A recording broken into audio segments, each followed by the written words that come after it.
Here are the 10 richest black YouTubers in America, and the numbers behind these names are absolutely insane. We're talking a streamer who turned pure chaos into a global fortune, a creator who got rich by hiring other YouTubers instead of competing with them, and a tech reviewer who quietly out-earned everyone without a single scandal. Let's get into it. Number 10. Duke Dennis, $15 million. Let's open with the quietest climber on this list, because Duke Dennis didn't blow up overnight, didn't ride one viral moment, and didn't manufacture drama for clicks. He just kept showing up, and somehow that boring-sounding strategy made him $15 million. It started with NBA 2K gameplay. Nothing fancy, just a guy with a magnetic personality playing a basketball game. But here's the thing about Duke. People didn't really come back for the gameplay. They came back for him. The voice, the energy, the charisma. So the game just became an excuse. And that's a crucial difference because games die, trends die, but personality keeps paying.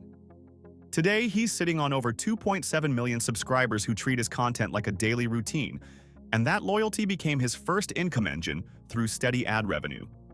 But the real glow-up happened when Duke joined AMP, or Any Means Possible, which is one of the biggest creator collectives on the platform. And this is where it gets smart. Being in a group like AMP isn't just about clout. It's a whole business ecosystem. Group sponsorships, merch drops, live events, brand campaigns, all of it generating way more money collectively than any solo channel could pull alone. Duke went from being one creator fighting the algorithm to being part of a machine that feeds everyone in it. Stack on top of that his fashion collaborations, paid partnerships, and appearance fees, and you've got a man who monetized fame so quietly that most viewers have no idea how deep the money runs. No flexing, no drama, just discipline. Slow growth that turned out to be strong growth. Duke built his fortune by keeping things calm, but the next guy built his by doing the exact opposite, turning every single stream into an event. Number 9. Kai Cenat, $20 million. Quick question. What's the difference between watching content and being part of a moment? Because that difference is worth $20 million, and Kai Cenat figured it out before anyone. Kai didn't turn YouTube into a stage. He turned it into a room. When you watch a Kai stream, you don't feel like an audience member. You feel like you're in there with him, reacting in real time, riding the chaos as it happens. That feeling, that intimacy, is his entire business model. It's why viewers stay longer, come back more often, and engage harder than almost any fan base on the internet. He's got over 6 million subscribers on YouTube, but honestly, the subscriber count undersells him because streaming is where Kai operates on a different planet. The ad money is just one boring layer. The real cash flows through live streams, donations, brand sponsorships, and exclusive platform deals. Every stream is both content and commerce at the same time. He's getting paid while the show is still happening. And here's what makes brands line up for him. Kai monetized culture itself. The celebrity pull-ups, the viral chaos, the moments you genuinely cannot predict, that unpredictability is the product. Companies aren't buying his views, they're buying his attention, because wherever Kai points the camera, the internet follows. And attention, when you control it like he does, becomes pure leverage. Add the merch sales, the long-term contracts, the appearance fees, and you've got a multimillionaire who's still young enough to get carded. And the wildest part? He's barely getting started. His business runs on momentum, and momentum compounds. Every viral night raises the price of the next sponsorship. Every record broken makes the next deal bigger. The faster he moves, the more valuable he gets. But while Kai turned attention into leverage, watch how our next creator took his attention and did something most YouTubers never have the patience for. Number 8. DDG, $25 million. Here's a mindset shift worth $25 million. Most creators treat YouTube like the destination. DDG treated it like a door. He came up through vlogs and lifestyle content, the classic path, and the fame came fast. But while other creators were upgrading their lifestyle with every check, DDG was upgrading his assets. From day one, he treated content as capital, raw material, to build something bigger. Be honest, if YouTube money started hitting your account at that age, are you buying the chain first or the property first? Exactly. That's why this list is short. With over 2.8 million subscribers, his ad revenue gave him a stable base. But instead of living off it, he reinvested it into music, real estate, and long-term plays, the kind of stuff that keeps paying when the camera's off. The music career alone became its own empire. Streaming revenue, record deals, tours, the whole machine, layered on top of his YouTube income rather than replacing it. And every single move had the same goal: reduce dependence on any one platform. If YouTube changes the algorithm tomorrow, DDG eats. If music slows down, DDG eats. That's not luck, that's architecture. There's one more layer people miss. DDG deliberately built his personal brand around luxury and lifestyle, and that perception is itself an asset. When sponsors see him as premium, they pay premium. He literally raised his own price tag by controlling how the market sees him. DDG planned his way to $25 million. The next guy on this list got there by being the most gloriously unpredictable human being on the internet. Speaking of investing early in an asset that keeps paying you back, your health is the first one, and lately someone on our team has been tracking theirs with the Pulse R8 smart ring. It reads your heart rate, your sleep, and your workouts right from your finger. A week on a charge, 100 days with the case, and it's fully waterproof. The surprise was the price. Under $40, a fraction of the big-name rings, because it comes direct instead of through the retailers that mark everything up. If you're watching on your TV, pause and scan the QR code on screen with your phone camera, or tap the first link in the description. Because the next name on this list got rich being the most unpredictable man on the internet. Number 7. iShowSpeed, $30 million. Unlike most YouTubers on this list who built their careers with patience, iShowSpeed's career just detonated. Nobody planned this, and honestly, nobody could have. A kid with a webcam, screaming reactions, raw emotion turned all the way up, with zero polish, zero filter, and somehow that exact formula made him one of the fastest-growing creators in YouTube history. While everyone else was studying lighting setups and thumbnail psychology, Speed just was being Speed. He literally mostly just barked on his streams, and the internet decided that authenticity beats production every single time. The numbers are genuinely silly. Over 25 million subscribers, which means his ad revenue alone generates millions. At that scale, every upload is a revenue event. He presses publish and money happens. But what if I told you that ads are the smallest part of the story? Speed's real fortune flows from livestream donations, sponsorships, music releases, and global brand appearances. And that word, global, is doing heavy lifting here. Because Speed's audience isn't an American audience. It's planetary. The man shows up in a random country and gets mobbed at the airport like a head of state. Ask yourself, how many American creators can shut down a street in a country where most people don't even speak English? That worldwide reach multiplied his brand value overnight, because a sponsor isn't just buying the US market with Speed, they're buying everywhere. And here's why his number is only going up. Speed is actively building a brand outside of YouTube, expanding into music and global appearances, positioning himself so the platform becomes just one engine among many. The chaos got him here. The expansion is what takes him higher. Speed wins by being everywhere at once. Our next creator did the complete opposite. He stayed in one place, did one thing every single day until the money became automatic. Number 6. Flight Rex, $35 million. Flight Reacts never went viral. He became permanent. And honestly, permanent pays better. Think about how most YouTube careers work. A spike, a peak, a slow fade. Flight skipped the spike entirely and just never stopped uploading. Daily videos, consistent reactions, the same recognizable personality, year after year after year. No reinvention arcs, no dramatic comebacks, just relentless presence. And over time, that consistency did something most creators never achieve. It made him a habit. People don't decide to watch Flight. Watching Flight is just part of their day. With over 4.8 million subscribers, here's where his model gets beautiful.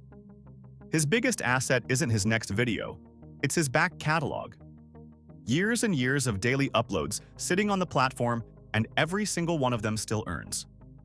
Old videos from years ago are generating income right now, while he sleeps, non-stop, passively. Most people work for their money. Flight built a library that works for him. Every past upload is an employee that never quits and never asks for a raise. Layer the brand deals, streaming revenue, and appearances on top, and then notice the smartest part.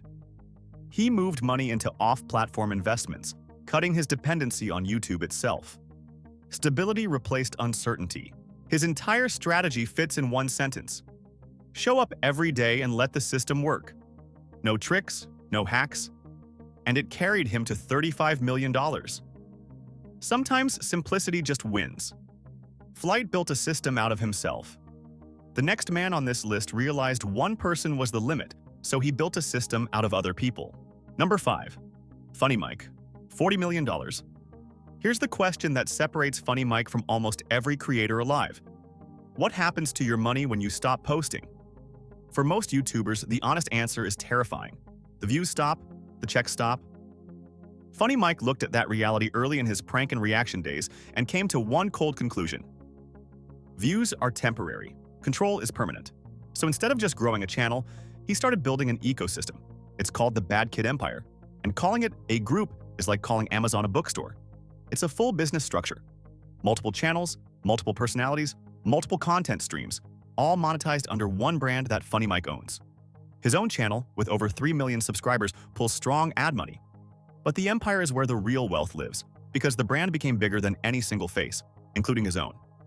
And the genius is in the math. When one channel slows down, another one picks up the slack. When one personality takes a break, the others keep producing. That's system thinking. The risk is spread out instead of sitting on one man's shoulders. Most creators are one bad month from panic. Funny Mike's empire doesn't have bad months. It has rotations. Then stack the rest on top. Music releases, merchandise, appearances, and constant cross-promotion between channels where every video advertises the next one for free. But his single strongest advantage is talent ownership. Funny Mike hires talent instead of relying only on himself. Read that again, because it's the whole lesson. He went from being the product to owning the products. His empire runs on YouTube, but it isn't trapped by it. And that distinction between using a platform and depending on one is what real power looks like. Funny Mike built an empire to outlast the algorithm. Our next entry already survived it, the rise, the peak, and everything after. Number 4. CJ So Cool. $50 million. Every gold rush has its perfect moment, that window where being in the right place is worth more than anything else. CJ So Cool didn't just find YouTube's golden window, he climbed all the way through it. CJ comes from the era when family vlogs and lifestyle content were the kings of YouTube money. Pranks, reactions, luxury everything, cameras rolling on daily life, and audiences could not get enough. Timing did serious work here because during those peak years, ad rates on that style of content were ridiculous.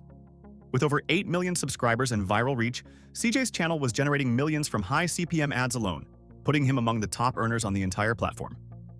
For a stretch of time, YouTube itself wasn't part of the business. YouTube was the business. And that's usually where these stories go wrong. Because eras end, algorithms shift, ad rates drop, audiences move on, and the creators who built everything on one platform watch it crumble in real time. We've all seen that movie, the channel that ruled your recommendations 5 years ago, gone like it never existed. CJ saw it coming. While the channel was printing, he was quietly moving money into real estate investments, brand deals, and off-platform income. So when the algorithm changes came, and when personal challenges hit, the wealth held. Diversification wasn't a buzzword for CJ. It was survival. His story really proves one thing, and it's worth writing down. YouTube can make you money, but investments are what keep you rich. The platform giveth, the platform taketh away, but a property portfolio doesn't care what's trending. CJ protected his fortune by spreading it out. Our next creator multiplied hers by doing something far rarer. She stopped promoting products and started owning them. Number 3. Jackie Aina. $60 million. Jackie Aina didn't just build a YouTube channel. She made an entire industry sit up and pay attention. Through her beauty content, Jackie spent years calling out what everyone in the makeup world quietly knew. Black consumers were being ignored, underserved, and treated like an afterthought, with shade ranges that stopped way too light and campaigns that never looked like her audience. She refused to let it slide, and that honesty built something no ad budget can buy. Trust. Her reviews moved products. Her criticism moved companies. Trust became influence, and influence put her at the table. But here's where Jackie outplayed the whole influencer game. With over 3.5 million subscribers, she could have lived comfortably on ads and sponsorships forever. Instead, look at her money today, and ads are barely a slice of it. The real shift was 4VR Mood, her own direct-to-consumer lifestyle brand. And that one move changed her entire financial category. She stopped renting her influence out to other people's products and started pouring it into her own. Think about what that flips. When an influencer promotes a product, they get a check once. When an owner sells a product, they get the profit forever. Brand partnerships, equity deals, and product ownership turned Jackie from influencer into entrepreneur, and ownership compounds in a way sponsorships never will. And here's the part that makes her $60 million so stable. Her wealth runs on brand loyalty, not algorithms. YouTube could change everything tomorrow, and her customers would still buy because they're loyal to her, not to a recommendation feed. That's what a resilient empire looks like. Jackie turned ownership into a fortune. The next name took that exact playbook and scaled it so hard, the number jumps by $90 million. Number 2. KSI, $150 million. Let's be real. Nobody, and I mean nobody, predicted that a teenager screaming at FIFA gameplay would one day be worth $150 million. And yet here we are. KSI started on YouTube, but the secret to his fortune is that he never stayed there. Every few years, the man just added a new career on top of the old one. Gaming content built the audience. Then came music, real music with charting songs, royalties, and sold-out tours. Then boxing, where his fights turned into massive pay-per-view events that printed money and pulled in millions of casual fans who'd never watched a single video. Think about how crazy that pipeline is. People bought tickets to watch a YouTuber throw hands, then went home and became subscribers. Each new lane didn't replace the last one. It multiplied it. With over 24 million subscribers, the YouTube ads that once were his whole income became his smallest stream, basically the loose change of the operation. But the move that launched him into a different financial galaxy was Prime. The hydration drink he co-founded didn't just sell, it became a global phenomenon, flying off shelves, getting resold by kids at markups, landing major sports partnerships. And here's the line that matters. Prime wasn't a sponsorship, it was ownership. KSI doesn't get paid to hold the bottle. He owns the bottle. That's the moment an influencer becomes a brand owner. And as he'd tell you himself, that's how billion-dollar thinking begins. Today, YouTube income is a rounding error in his empire. The platform was just the launch pad, and the rocket left a long time ago. So if expansion built $150 million, what could possibly beat it? Try the one thing money can't manufacture: trust. And one man turned it into the biggest fortune on this list. Number 1. Marcus Brownlee, $200 million. No drama, no fake hype, no scandals, no beefs, no apology videos, and somehow the richest black YouTuber in the world. How does that math work? One word: trust. Marques Brownlee, MKBHD, spent over a decade becoming the single most credible voice in tech. And remember, this empire started with a teenager reviewing gadgets in his bedroom, grinding through years of videos before the world caught on. Today, when he reviews a phone, the industry holds its breath. A thumbs up from Marques can lift a product, and his criticism has genuinely rattled companies, because his audience of over 19 million subscribers knows one thing for certain: he cannot be bought. And here's the beautiful irony. That incorruptibility is exactly what makes him so absurdly valuable. Because think about what tech companies are actually purchasing when they work with him. Not exposure, they have billions for exposure. They're buying credibility, proximity to the one reviewer everyone believes. That's why his deals are worth millions, not thousands. Trust commands premium pricing, and Marques holds more of it than anyone in the game. Ads form a strong base, but the real structure sits on top. High-end sponsorships, long-term contracts, podcasts, a full production team, equity partnerships, and media ownership. Quietly, MKBHD stopped being a YouTube channel and became a full digital media company, with structure where most creators have chaos. While everyone else chased trends, he built infrastructure. And that's why his $200 million stands apart from every other number in this video. It's the most stable, clean, long-term wealth on the entire list. No controversy propping it up, no algorithm that can take it away. Just 15+ years of being right, being honest, and being early. The loudest creators got rich. The calmest one got richest. Let that sink in. And those were the 10 richest black YouTubers in America. Notice the pattern? Not one of them treated YouTube as the finish line. Some used energy, some used discipline, some used ownership, but every single one treated the platform as the beginning, not the end. So which one of these success stories fascinated you the most? Drop your answer in the comments, hit that like button if these numbers shocked you, and don't forget to subscribe to Black Status, because we break down stories like this every single week.